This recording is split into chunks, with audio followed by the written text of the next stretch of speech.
Satyaki series మా video చూడగానే నమ్మకంగా లైక్ కొట్టే ప్రతి ఒక్కరికి ధన్యవాదాలు చెప్తూ ఉన్నాను. మీ అభిప్రాయాలు కామెంట్ సెక్షన్లో రాసి పంచుకుంటున్న ప్రతి ఒక్కరికి కృతజ్ఞతలు చెప్తూ ఉన్నాను. మా ఛానల్కు సబ్స్క్రైబ్ అవడం ఎట్టి పరిస్థితుల్లో మర్చిపోకండి.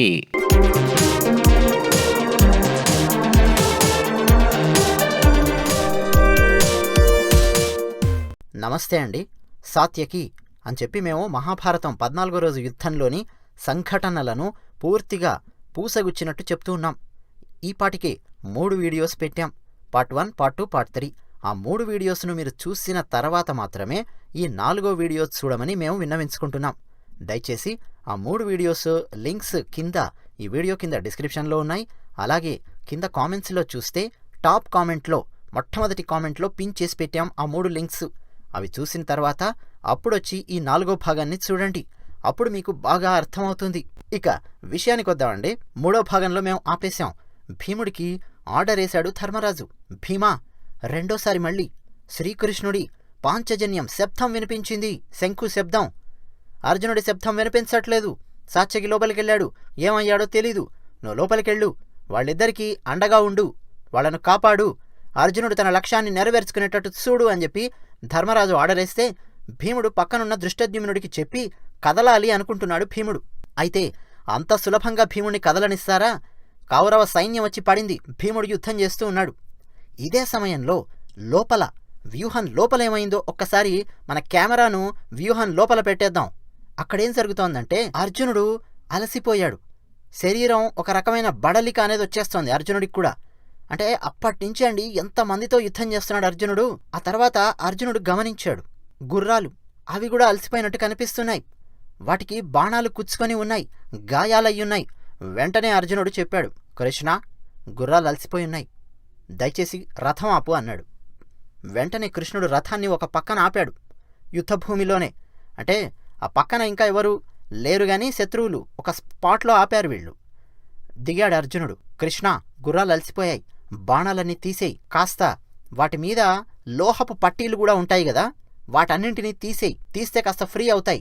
రథాన్ని లాగి లాగి అలసిపోయినట్టున్నాయి. ఈ లోపు నేను యుద్ధం చేస్తూనే ఉంటాను. రథం దిగి యుద్ధం చేస్తాను అన్నాడు అర్జునుడు. మొత్తానికి దిగి నేల మీద నించున్నాడు.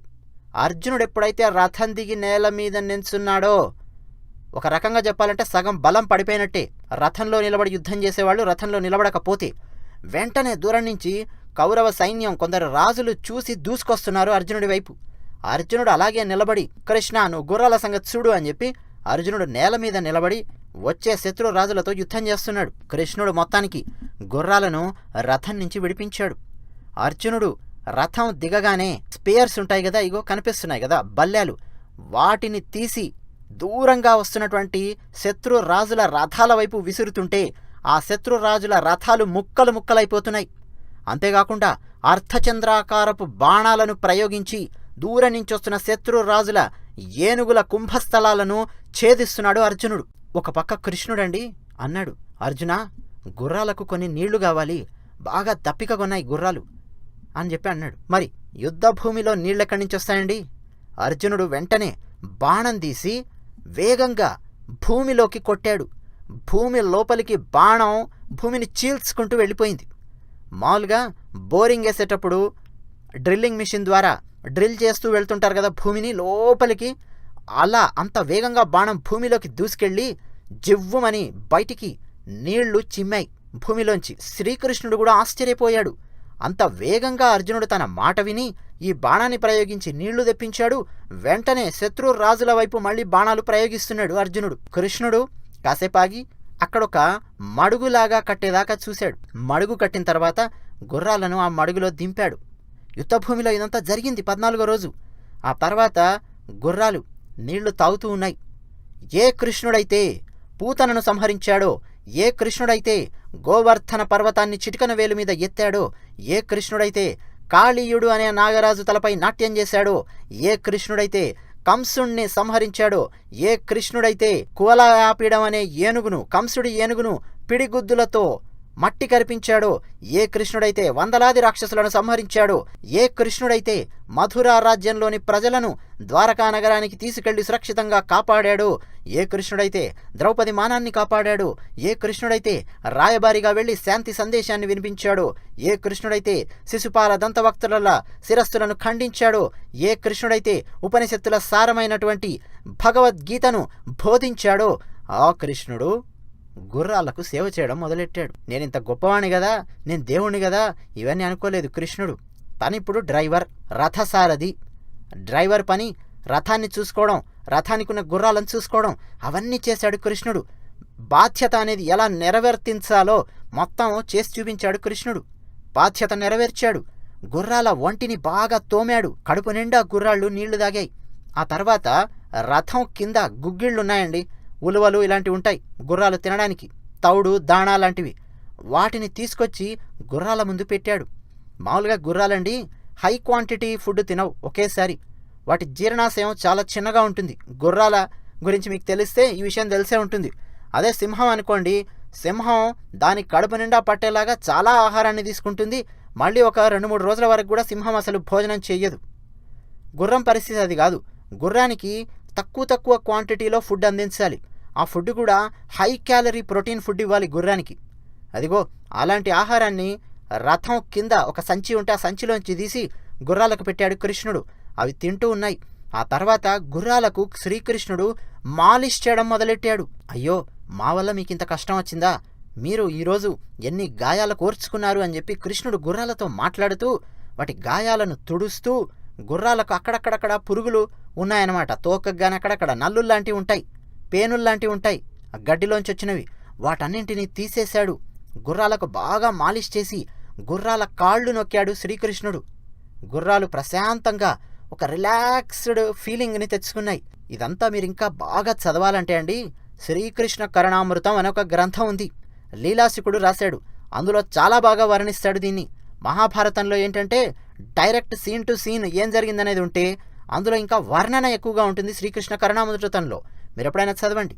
ఆ తర్వాత గుర్రాలు సేద తీరాయి అనగానే మళ్ళీ రథం సిద్ధం చేశాడు శ్రీకృష్ణుడు. రథానికి కొన్ని చిన్న రిపేర్స్ ఉంటాయి, రిపేర్స్ చేశాడు. అక్కడక్కడ శత్రురాజుల బాణాలన్నీ పడి ఉంటాయి కదా, వాటన్నింటినీ తీసి అవతల పారేశాడు. చక్రం దగ్గర ఇరుసు కందెన ఉంటుందన్నమాట. కందెన అని చెప్పి ఒక ఆయిల్ లాంటిది పూస్తారు రథ చక్రం వేగంగా పరిగెత్తడానికి. ఆ కందెన కాస్త మళ్ళీ పూశాడు. రథాన్ని జాగ్రత్తగా సిద్ధం చేసి మళ్ళీ గుర్రాలను పూంచాడు. అంటే గుర్రాలను రథానికి పూంచడం, గుర్రాలను తీయడం కూడా అంత సులభమైన విషయం కాదు. బాగా దానికి ప్రాక్టీస్ ఉండాలి, టెక్నిక్స్ ఉంటాయి. గుర్రాలను ఎలా కట్టాలి అనే దానికి కూడా టెక్నిక్స్ ఉంటాయి. ఏదో తాడేసి ఈజీగా కట్టినట్టు కాదు.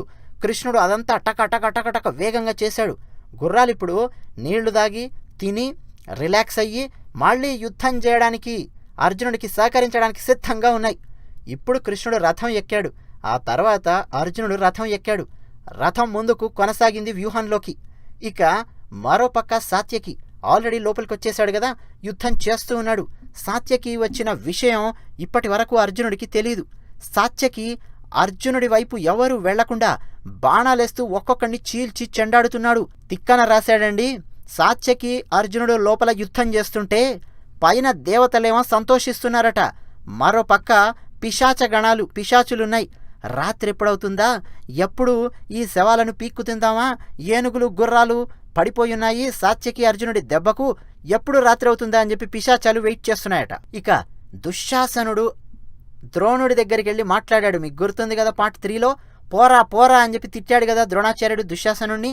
రోషం తెచ్చుకొని దుశ్శాసనుడు కొద్దిమంది సైన్యాన్ని తీసుకొని మళ్ళీ సాత్యకి దగ్గరికి వచ్చాడు లోపలికి. సాత్యకి అర్జునుడి దగ్గరికి వెళ్లకుండా మళ్ళీ రథాన్ని వెనక్కి తిప్పి 5 నిమిషాలలో వేగంగా వేల కొద్దీ బాణాలు ప్రయోగించి దుశ్శాసనుడి చుట్టూ ఉన్న సైన్యాన్ని మొత్తం సంహరించి దుశ్శాసనుడు అక్కడి నుంచి పారిపోయేలా చేశాడు. దెబ్బకు దుశ్శాసనుడి రథం విరిగిపోయి పలాయనం చిత్తగించాడు. ఇప్పుడు పరిస్థితి ఏంటంటే, బయటికెళ్తే ద్రోణాచార్యుడు తిడతాడు, లోపలే ఉంటే సాత్యకి చంపుతాడు. ఏం చేయాలో అర్థం కాక వీడు వాళ్ళ సైన్యం లోపల దూరి ఆలోచిస్తున్నాడు ఏం చేయాలో దుశ్శాసనుడు. ఇక భీముడి దెబ్బ ఎలా ఉంటుందో కూడా చూద్దాం, భీముడి టెక్నిక్స్ ఎలా ఉంటాయో చూద్దాం. అవన్నీ మనం ఇప్పుడు ఈ వీడియోలో చూడబోతున్నాం. అయితే వ్యూహం బయట భీముడు యుద్ధం చేస్తున్నాడు. తను యుద్ధం చేస్తూ మెల్లిగా సందు చూసుకొని వ్యూహం లోపలికి రావాలి. ఇప్పుడు భీముడు ఆ పని చేయాలి. మరి ద్రోణాచార్యుడు అంత ఈజీగా లోపలికి రాణిస్తాడా? ద్రోణాచార్యుడండి లోపల అర్జునుడు సాత్యకి ఎంత భయంకరంగా యుద్ధం చేస్తున్నారో బయట ద్రోణాచార్యుడు ఆ రేంజ్లో యుద్ధం చేస్తున్నాడు. ద్రోణాచార్యుడు ద్రుపద మహారాజు కొడుకులున్నారు. చాలామంది ద్రుపద మహారాజు కొడుకు అనగానే దృష్టద్యుమ్నుడు ఒక్కడు గుర్తొస్తాడు, కూతురు ద్రౌపది గుర్తొస్తుంది. కానీ వీళ్ళిద్దరిని యజ్ఞం చేసి పొందాడు. అంతకుముందే ద్రుపద మహారాజుకు చాలామంది కొడుకులున్నారు. అందులో ఒక కొడుకు వీరకేతుడు అనున్నాడు. ఆ వీరకేతుడు ద్రోణాచార్యుడి మీద పడ్డాడు. ద్రోణాచార్యుడు వాడిని చంపేశాడు. ఆ తర్వాత ద్రుపద మహారాజు పుత్రులు చిత్రకేతుడు, సుధన్వుడు, చిత్రవర్మ, చిత్రరథుడు అని చెప్పి నలుగురొచ్చి వేగంగా యుద్ధం చేస్తూ బాణాలేస్తున్నారు ద్రోణుడి మీద. ఆ నలుగురినండి వాళ్ళ వెంట వచ్చిన సైన్యంతో సహా చంపిపారేశాడు ద్రోణాచార్యుడు. ఈ ద్రోణాచార్యుడికి ద్రుపదుడు అంటే అంత కోపం ఉంది. ద్రుపదుడి ఫ్యామిలీకి కూడా ద్రోణాచార్యుడు అంటే అంత కోపం ఉంది. మీకు తెలుసు కారణం. లేదు అంటే మరెప్పుడైనా చెప్పుకుందాం. ఇక ద్రోణాచార్యుడిని ఎదుర్కోవడం కోసం దృష్టద్యుమ్నుడు వచ్చాడు. దృష్టద్యుమ్నుడు వచ్చి బాణాలేసి కొడితే ద్రోణాచార్యుడు మూర్ఛపోయాడు. ద్రోణాచార్యుడు మూర్ఛపోగానే దృష్టద్యుమ్నుడండి కత్తి తీసుకొని రథంలో నుంచి కిందికి దూకాడు. దగ్గరికి వెళ్ళి ద్రోణాచార్యుడి తల నరికేయాలి అనుకుంటున్నాడు. కానీ ద్రోణాచార్యుడు మూర్ఛ నుంచి వెంటనే లేచాడు. లేచి బాణాలేశాడండి. కందిరీగలు అని చెప్పి పోల్చాడు తిక్కన. కందిరీగల గుంపు దూసుకొస్తున్నట్టు దూసుకొచ్చాయి బాణాలు. వచ్చి ధన ధన ధన ధన దృష్టద్యుమ్నుడి మీద పడుతున్నాయి. దృష్టద్యుమ్నుడు ఇంకేం చేయాలో అర్థం కాక మళ్ళీ తన రథంలోకి వెళ్ళి యుద్ధం చేయడం మొదలెట్టాడు. ఇక ఈ లోపల దుశ్శాసనుడిని దుర్యోధనుడు చూశాడు. దుశ్శాసనుడి అవస్థ గమనించాడు. అరే, ఇప్పుడు నేను నీకు వేరే సైన్యాన్ని ఇస్తున్నాను, వెళ్ళరా, సాత్యకిని చంపు, ఇదిగో త్రిగర్త సైన్యం తీసుకో అని చెప్పి దుర్యోధనుడు త్రిగర్త సైన్యాన్ని దుశ్శాసనుడికి సపోర్టుగా పంపించాడు. త్రిగర్త సైన్యాధిపతి 3000 మంది రథాలలో ఉన్న తన సైన్యాన్ని తీసుకొచ్చాడు. అంటే 3000 రథాలండి. 3000 రథాలలో కూడా విలుకాండ్రున్నారు, అంటే బాణాలేసి కొట్టేవాళ్ళు ఉన్నారు. వాళ్ళందరి మధ్యలో నిలబడ్డాడు దుశ్శాసనుడు. ఇక సాత్యకి దగ్గరికి వచ్చాడు. లోపలికొచ్చి సాత్యకిని లేపేస్తే ఆ తర్వాత ముందుకెళ్ళి అర్జునుడి మీద పడొచ్చు అనేది వీళ్ళ ప్లాన్. ఇప్పుడు ఏమైపోయిందంటే పరిస్థితి, బయట వ్యూహం బయట ద్రోణాచార్యుడు పాండవ సైన్యాన్ని లోపలికి రానివ్వట్లేదు. వ్యూహం మధ్యలో అంటే లోపలికి వెళ్ళిపోయిన తర్వాత వ్యూహం మధ్యలో సాత్యకి నిలబడి బయట నుంచి వచ్చేవాడెవడు అర్జునుడి దగ్గరికి వెళ్ళనీయకుండా సాత్యకి చూసుకుంటున్నాడు. ఎందుకంటే అర్జునుడు వెళ్ళి సైంధవుడిని వెతికి చంపాలి కాబట్టి. ఇక ఈ పరిస్థితుల్లో దుశ్శాసనుడు లోపలికి వచ్చాడు. దూరం నుంచి వస్తున్నారండి 3000 మంది రథికులు. బాణాలు విల్లు పట్టుకొని వస్తుంటే సాత్యకి చూశాడు. చూసి మంత్రపూరితమైన బాణాలని వేశాడు. కొడుతూ ఉన్నాడు సాత్యకి. వాళ్ళు అసలు ఇంకా దగ్గరికి రాలేదు. 500 మందికి బాణాలు వచ్చి దబా దబా దబా దబా కుచ్చుకున్నాయి సాత్యకివి. అక్కడికక్కడ రథాలలో పడి చనిపోయారు. ఈ దెబ్బకు బాబోయ్ అని చెప్పి అరిచి మిగిలిన వాళ్ళు 2500 మంది ఉంటారు కదా, బాణాలు వేయాలి కదా, అందరూ తలో దిక్కు పారిపోయారు. త్రిగర్త సైన్యం వాళ్ళందరూ చాలామంది వెళ్ళిపోయి ద్రోణాచార్యుడి వెనక దాక్కున్నారు. సాత్యకి చంపుతాడేమో అని చెప్పి బయటికెళ్ళి మళ్ళీ సాత్యకి దుశ్శాసనుడి రథాన్ని ముక్కలు చేసి సారథిని చంపి దుశ్శాసనుడిని తరిమి కొట్టాడు. అంటే రెండోసారి మళ్ళీ ఓడిపోయాడు. ఒక రకంగా చెప్పాలంటే పార్ట్ 3లో ఆల్రెడీ ఒకసారి ఓడిపోయాడు కదా దుశ్శాసనుడు. 3 సార్లు ఓడిపోయాడు. ఇప్పటికీ సాత్యకి చేతుల్లో పారిపోయాడు దుశ్శాసనుడు. ఇక నేను ఇక్కడున్నంత వరకు అర్జునుడి మీద ఎవడు చేయేస్తాడో ఎయ్యండ్రా, రండ్రా ఎవడొస్తాడో యముడి దగ్గరికి పంపిస్తాను అని చెప్పి సాత్యకి అర్జునుడి వైపు వెళ్లకుండా వ్యూహం మధ్యలో నిల్చున్నాడు. చూస్తున్నాడు ఎప్పుడు ఛాన్స్ దొరుకుతుంది, ఎప్పుడు అర్జునుడిని మీట్ అవుదాము అని చెప్పి. సాత్యకిని పోల్చారండి సముద్రంలో సొరచేపలాగా దూసుకెళ్తూ కౌరవ సైన్యాన్ని నాశనం చేస్తున్నాడు సాత్యకి అని చెప్పి రాశారు మహాభారతంలో. సొరచేప అంటే షార్క్ సముద్రంలో ఎంత వేగంగా ప్రయాణం చేస్తూ తన షార్ప్ బ్లేడ్స్ లాంటి దంతాలతో నమిలి పారేస్తుందో ఏ ప్రాణినైనా సరే అంత భయంకరంగా యుద్ధం చేస్తున్నాడు సాత్యకి. ఇక మరోవైపు ద్రోణాచార్యుని దాటి వ్యూహం లోపలికి చొరబడడానికి పాండవులు చాలా ప్రయత్నాలు చేస్తున్నారు. ద్రోణాచార్యుడు ఆ ప్రయత్నాలన్నింటినీ వమ్ము చేస్తున్నాడు. ఈ లోపల సందు చూసుకొని దుర్యోధనుడు మెల్లిగా ధర్మరాజు వైపు వెళ్ళాడు యుద్ధం చేద్దాము అని చెప్పి. ధర్మరాజు వేగంగా కత్తి తీసి విసిరాడు. దుర్యోధనుడి విల్లు విరిగిపోయింది. అక్కడే నిలబడితే ధర్మరాజు చంపేస్తాడని భయపడి దుర్యోధనుడు అక్కడి నుంచి లోపలికి వెళ్ళిపోయాడు. మళ్ళీ సైంధవుడిని చూసుకుందాము అని చెప్పి. ఆ లోపలికి వెళ్ళడానికి వీళ్లకు వేరే రూట్స్ ఉన్నాయన్నమాట సైంధవుడి దగ్గరికి వెళ్ళడానికి. అలా పెట్టుకున్నారు వ్యూహాన్ని. ఇక తర్వాత ద్రోణాచార్యుడండి పాండవుల వైపు సైన్యాన్ని బృహత్ క్షత్రుడు అని ఒక రాజున్నాడు, పాండవులకు సహాయంగా వచ్చాడు. భయంకరంగా యుద్ధం చేస్తున్నాడు. ఆ రాజును చంపేశాడు. మళ్ళీ ద్రోణాచార్యుడు శిశుపాలుడి కొడుకు దృష్టకేతుడు అని చెప్పి ఒకడొచ్చాడు. శిశుపాలుడు చనిపోయిన తర్వాత శిశుపాలుడి రాజ్యం పాండవులకు సపోర్ట్ చేస్తోంది. రాజసూయ యాగం తర్వాత శిశుపాలుడి కొడుకు దృష్టకేతుడు పాండవుల తరఫున యుద్ధం చేస్తుంటే చూడ్డానికి అద్భుతంగా ఉంది. గద విసిరాడండి ద్రోణాచార్యుడి మీద. ద్రోణాచార్యుడు ఆకాశంలోనే ఆ గదను ముక్కలు ముక్కలు చేసి పడేశాడు. ఆ తర్వాత ద్రోణాచార్యుడు ఒక బాణం వేస్తే ఆ శిశుపాలుడి కొడుకు దృష్టకేతుడి గుండెల్లో నుంచి బాణం తూసుకెళ్ళిపోయింది. చచ్చిపోయాడు. వాడు చచ్చిపోయి రథంలో పడిపోయాడు. ఆ తర్వాత శిశుపాలుడి మనుమడు కూడా వచ్చాడు. అతడి పేరైతే మహాభారతంలో ఈ యుద్ధ పర్వంలో రాయలేదు. మళ్ళీ ఇంకెప్పుడైనా మనకు దొరికితే చూద్దాం గాని. శిశుపాలుడి మనవడు వచ్చాడు, అంటే దృష్టకేతుడి కొడుకు. 20sలో ఉంటాడు, ఎర్లీ 20s. అతన్ని కూడా చంపేశాడు ద్రోణాచార్యుడు. ఆ తర్వాత జరాసంధుడి కొడుకు వచ్చాడండి ద్రోణాచార్యుడితో యుద్ధం చేయడానికి. జరాసంధుడి కొడుకును కూడా చంపేశాడు. మీకు తెలుసు, జరాసంధుడిని భీముడు చంపేశాడు. చంపేసిన తర్వాత జరాసంధుడి కొడుకు శ్రీకృష్ణుడిని శరణు వేడాడు, నన్ను చంపకని. శ్రీకృష్ణుడు అభయం ఇచ్చాడనమాట. నిన్ను నేనెందుకు చంపుతానాయా? మీ నాయనతో నాకు వైరం గాని, నీతో కాదు. నువ్వు పాండవులతో ఫ్రెండ్లీగా ఉండు, నీ పన్ను చూసుకో, నీ రాజ్యాన్ని నువ్వు చూసుకో, అలాంటప్పుడు నేను నీ జోలికి ఎందుకు వస్తాను అని శ్రీకృష్ణుడు జరాసంధుడి కొడుకుతో ఇదివరలో చెప్పి ఉన్నాడు. అందువల్ల జరాసంధుడి కొడుకు కూడా పాండవులకు సాయం చేయడానికి వచ్చాడు. ఆ జరాసంధుడి కొడుకును ద్రోణాచార్యుడు చంపేశాడు. ఇక సాత్యకి వైపుకు మళ్ళీ దుశ్శాసనుడు వెళ్ళాడు. టెంకణ దేశం అనొకటి ఉన్నది. టెంకణ, పారద, అంభష్ట ఈ 3 దేశాలకు చెందిన సైనికులను తీసుకొని దుశ్శాసనుడు సాత్యకి మీదకి యుద్ధం చేయడానికి వెళ్తే సాత్యకి మళ్ళీ వాళ్ళందరినీ చీల్చి చెండాడి చావగొట్టి వదిలాడు. దుశ్శాసనుడు మళ్ళీ పారిపోయాడు. సాత్యకి బారి నుంచి చావకుండా మళ్ళీ పారిపోయాడు. ఆ తర్వాత భీముడు యుద్ధం చేస్తూ ఉన్నాడు. భీముడు యుద్ధం చేస్తూ అండి దృష్టద్యుమ్నుడు ఉన్నాడు భీముడు పక్కన. అన్నాడు, దృష్టద్యుమ్నా, ఈ బ్రాహ్మణుడు, అంటే ద్రోణాచార్యుడు గురించి, ఈ బ్రాహ్మణుడు తన పవర్తో యుద్ధం చేస్తున్నాడా, లేకపోతే తన దగ్గరున్న అంతులేని తపశ్శక్తితో యుద్ధం చేస్తున్నాడా? ఈ భుజ బలం ఏమిటి, ఆయన వయసు ఏమిటి, ఆయన యుద్ధం ఏమిటి? తపశ్శక్తి ఉంటే తప్ప ఈ స్థాయిలో యుద్ధం చేయడం సాధ్యం కాదు అని చెప్పి భీముడు ఒక రకమైన ఇరిటేషన్తో అన్నాడు దృష్టద్యుమ్నుడితో. ఎందుకన్నాడంటే తర్వాత భీముడు వెళ్ళి ద్రోణాచార్యుని ఎదుర్కోవాలి కదా. ద్రోణాచార్యుని ఎదుర్కొని లోపలికి ఎలా వెళ్తాడు వ్యూహంలోకి? ఈ లోపల భీముడికి ప్రెజరు ఎప్పుడు లోపలికి వెళ్ళాలా అని భీముడిని ముందు కదలనివ్వకుండా కౌరవ సైన్యం వచ్చి రెచ్చగొట్టి మరీ యుద్ధం చేయిస్తోంది భీముడితో. భీమా, దమ్ముంటే నాతో యుద్ధం చేయరా, ఒరే భీమా రారా, ఈ టైపులో మాట్లాడుతున్నారు. ఇక భీముడు ఏం చేయలేక వాళ్ళతో యుద్ధం చేస్తూ ఉన్నాడు. ముందుకు కదలాలి కదా, అసలు భీముడు కదలనివ్వట్లేదు. అసలు ధర్మరాజేమో ఆల్రెడీ ఆర్డర్ వేశాడు లోపలికి వెళ్ళమని. ఆల్రెడీ కృష్ణుడి పాంచజన్యం 2వసారి వినిపించింది. ఒక రకమైన ఒత్తిడిలో ఉన్నాడు భీముడు. ఇక ద్రోణాచార్యుని ఎదుర్కోవడానికి క్షత్రవర్మ అనే ఒక రాజు వచ్చాడు. ఆ రాజు వచ్చి ద్రోణాచార్యుడు విల్లు విరక్కొట్టాడు.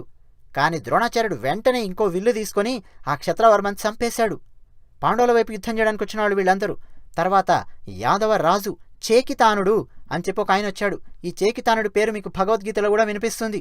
ఆ చేకితానుడు వచ్చి ద్రోణాచార్యుడితో యుద్ధం చేస్తుంటే ద్రోణాచార్యుడి బాణాలండి దూసుకొస్తున్నాయి. ఒక బాణం ఆ చేకితానుడి కుడి చేతిని కట్ చేసి పారేసింది, ద్రోణాచార్యుడు వేసిన బాణం. ఈ లోపల ద్రోణాచార్యుడు చేకితానుడి సారథిని కూడా చంపేశాడు. చేకితానుడి చెయ్యి కట్టయ్యే వరకు కిందికి దిగి యుద్ధభూమిని వదిలేసి వెళ్ళిపోయాడు. మరి ఇంజూర్డ్ అనాలో, క్రికెట్ పరిభాషలో రిటైర్డ్ హార్ట్ అనాలో మీరే ఆలోచించుకోండి. ఆ తర్వాత ద్రుపదుడండి చూశాడు దూరం నుంచి యుద్ధం చేస్తూనే. ద్రుపద మహారాజు అంటే ద్రౌపది తండ్రి. ద్రుపదుడు కూడా అనుకున్నాడు, ఈ బాపనాయన అంటే ద్రోణాచార్యుడి గురించి, ఈ బాపనాయన ఏమిటి ఈరోజు ఇంత విజృంభిస్తున్నాడు? పెద్ద పెద్ద రాజులను, గొప్ప గొప్ప వీరాధి వీరులను, ఆంబోతుల్లాంటి వాళ్లను సింహం గనక నక్కల మీద పడి పంజా విసిరినట్టు విసురుతున్నాడు అని చెప్పి ద్రుపదుడు అనుకున్నాడు. నిజానికండి ఈ ద్రుపదుడు ఈ బాపనైనా గీపనైనా ఇవన్నీ మాట్లాడకుండా ద్రోణాచార్యుడు నాకింత అవసరం ఉందయ్యా, ఒక ఆవు నివ్వు అని చెప్పి వెళ్ళినప్పుడు ఆ ఆవేదో ఇచ్చేస్తే అయిపోయేది, గొడవ వదిలిపోయేది. ఇగో ఈ స్థాయిలో యుద్ధం, ఈ గొడవలు అసలు అయ్యేవే కావు.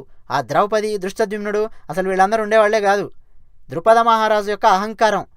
కానీ ద్రోణాచార్యుడు ద్రుపదుడిని ఓడించినా లోపల కొంత కోపం ఉన్నది. ద్రుపదుడికైతే ద్రోణాచార్యుని ఎప్పుడు చంపేస్తాడా నా కొడుకు అన్న స్థాయిలో కోపం ఉంది. ఇక తర్వాత భీముడండి ముందుకు దూసుకొస్తుంటే 21 మంది కౌరవులు వచ్చారండి. అంటే దుర్యోధనుడి తమ్ముళ్ళు. వాళ్ళ పేర్లేంటో తెలుసా? దుస్సలుడు, కుండభేది, చిత్రసేనుడు, వివింశతి, దుర్ముక్షుడు, దుస్సహుడు, వికర్ణుడు, విందుడు, అనువిందుడు, శాలుడు, సుముఖుడు, దీర్ఘబాహు, బృందారకుడు, సుదర్శనుడు, సుసేనుడు, సుహస్తుడు, దీర్ఘలోచనుడు, అభయుడు, రౌద్రకర్మడు, సుశర్మ, దుర్విమోచనుడు. ఇంతమంది అండి, 21 మంది కౌరవులు వచ్చారు. ఇక్కడ నేను పేర్లు చదివినప్పుడు మీకు కొన్ని పేర్లు డౌట్ రావాలి. ఉదాహరణకు విందుడు, అనువిందుడు అని చదివాను. ఇప్పుడు ఈ విందుడు, అనువిందుడిని ఆల్రెడీ 3వ భాగంలో అర్జునుడు వేసేసాడు కదా, గుర్తుందా మీకు? ఆ విందుడు, అనువిందుడు ఎవరంటే అవంతిపుర రాజకుమారులు.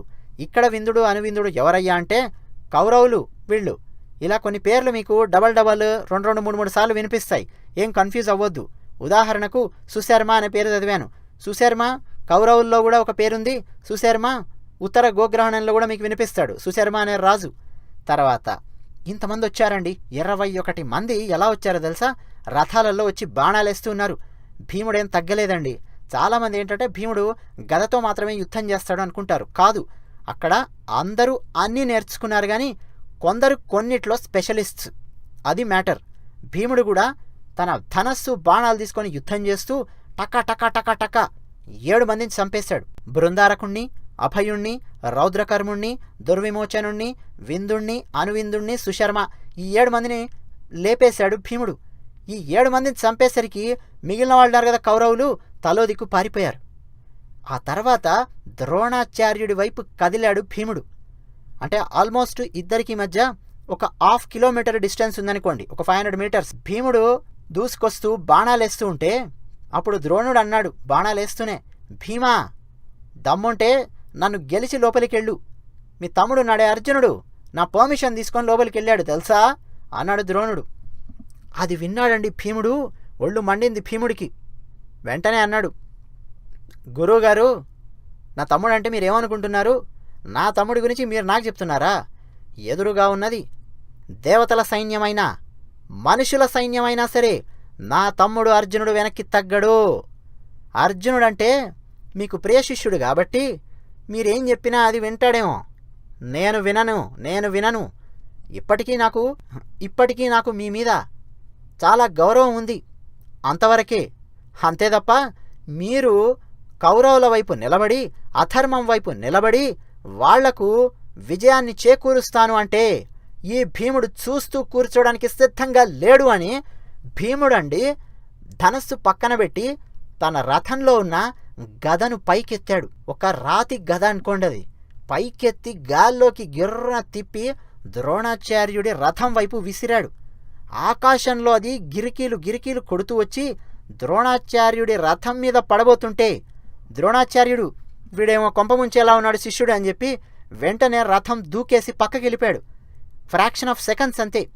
ఆ గద వచ్చి ద్రోణాచార్యుడి రథం మీద పడి ఆ రథంలో ఉన్న సారథి, డ్రైవర్ని, గుర్రాలని చంపేయడంతో పాటు రథం ముక్కలైపోయింది. ఇక భీముడు కొంత ముందుకొస్తుంటే వెంటనే అండి ఇంకో రథం సిద్ధంగా ఉంది. ద్రోణాచార్యుడు ఇంకో రథం మీదకెక్కి మళ్ళీ విల్లు తీసుకొని భీముడి మీదికి బాణాలేస్తూ ఉన్నాడు. లోపలికి ఎలా వెళ్ళాలి అనేది అర్థం కాలేదు భీముడికి. భీముడు బాణాలేస్తూనే తన రథ సారథితో మాట్లాడాడు. భీముడి రథ సారథి పేరు విశోకుడు. పేరు గుర్తుపెట్టుకోండి. విశోక, నేను చిన్న పని చేస్తాను, రథం దిగి నేను వెళ్తాను, నువ్వు నా వెనకే రాకు, కాస్త అలా రౌండ్గా తిప్పి స్పీడ్గా నువ్వు నా దగ్గరికి వచ్చేసేయి. ద్రోణాచార్యుడి రథం ఎక్కడుందో ఆ స్పాట్కి నువ్వు వచ్చేసేయాలి, నేను కిందికి దిగి వెళ్తాను అన్నాడు. విశోకుడికి అర్థం కాలేదు భీముడి టెక్నిక్ ఏంటో. సరే అని అన్నాడు విశోకుడు. భీముడు రథం దిగి బాణాలు వస్తూనే ఉన్నాయి. విశోకుడు అలా రైట్ సైడ్ వెళ్ళిపోయి దూరం నుంచి అలా వస్తూ ఉన్నాడు భీముడి వైపే. ఇప్పుడు ద్రోణాచార్యుడి కాన్సన్ట్రేషను రథం మీద ఎందుకుంటుందండి? భీముడి మీద ఉంటుంది. భీముడి మీదకి బాణాలు వేస్తూనే ఉన్నాడు. ఇప్పుడు భీముడండి తలకాయ కిందికి వంచాడు, తిక్కన రాశాడండి. తల వంచిన ఆంబోతు ఎలా ఉంటుందో అలా వంచాడు తలని. వంచి భీముడు వేగంగా పరిగెత్తుకొస్తున్నాడు ద్రోణాచార్యుడి రథం వైపు. అది కూడా బాణాలు వస్తున్నాయి కాబట్టి స్ట్రైట్గా రావట్లేదు. భీముడు పాము గనక వెళ్ళినట్టు ఒకసారి అటు కుడివైపు, ఓసారి ఎడంవైపు, కుడివైపు, ఎడంవైపు, ఓసారి పడుకుంటున్నాడు, పాకుతున్నాడు, అలా అలా అలా దూసుకొస్తున్నాడు అనమాట. ద్రోణాచార్యుడికి అర్థం కావట్లేదు. బాణాలు వేస్తున్నాడు కానీ భీముడికి తగలట్లేదు బాణాలు. లెఫ్ట్ రైట్ పరిగెత్తుతూ స్పీడ్గా ద్రోణాచార్యుడి రథం దగ్గరికి వచ్చాడు. వీడేదో మళ్ళీ కొంప ముంచేలా ఉన్నాడు అని చెప్పి ద్రోణాచార్యుడు రథం మించి కిందికి దూకేశాడు. భీముడు ఆల్మోస్ట్ రథాన్నండి ఒకే ఒక చేత్తో ఎడం చేత్తో పైకి లేపి, గుర్రాలు సారథి ఉన్నారు, పైకి లేపి గిర్రన తిప్పి నేలకేసి కొట్టాడు. ఈ దెబ్బకండి పెద్ద శబ్దం వచ్చింది, గుర్రాలు చనిపోయాయి, సారథి చనిపోయాడు. భీముడు ఒక్కసారిగా ఆ విరిగిపోయిన రథం మీద నుంచి అవతలికి జంప్ చేశాడు. అప్పటికే భీముడి రథం విశోకుడు తీసుకొచ్చి అక్కడ పెట్టేశాడు. వెంటనే రథంలోకి ఒక్క దూకు దూకాడు భీముడు. పద అన్నాడు విశోకుడిని. విశోకుడు వేగంగా వ్యూహంలోకి రథాన్ని దూసుకెళ్ళిపోయేలా చేశాడు. ఫ్రాక్షన్ ఆఫ్ సెకండ్స్ అంతే, నిమిషాలు కూడా కాదు. కిందికి దూకడం, పరిగెత్తడం, రావడం, ద్రోణాచార్యుడి రథాన్ని పైకి లేపడం, విరక్కొట్టడం, ఈ లోపల రథం రావడం, రథంలోకి ఎక్కడం, దూసుకెళ్ళిపోవడం క్షణాలలో జరిగిపోయింది. ద్రోణాచార్యుడికి మతి పోయింది. అర్జునుడు ఒక టెక్నిక్ వాడితే కృష్ణుడి సాయంతో, సాత్యకి ఇంకో టెక్నిక్ వాడితే భీముడు ఇప్పుడు ఇంకో టెక్నిక్ వాడాడు. చూశారు కదా సాత్యకి ఏం టెక్నిక్ వాడాడు పార్ట్ 2లో. భీముడు అండి లోపలికి దూసుకొస్తుంటే ఆ లోపలున్న కాంభోజ సైన్యం ఇంకాస్త మిగిలి ఉంది. ఆల్రెడీ అర్జునుడు చాలామందిని లేపేశాడు, సాత్యకి చాలామందిని లేపేశాడు. కాంభోజ సైన్యం, భోజ సైన్యం, యవన సేనలున్నాయి.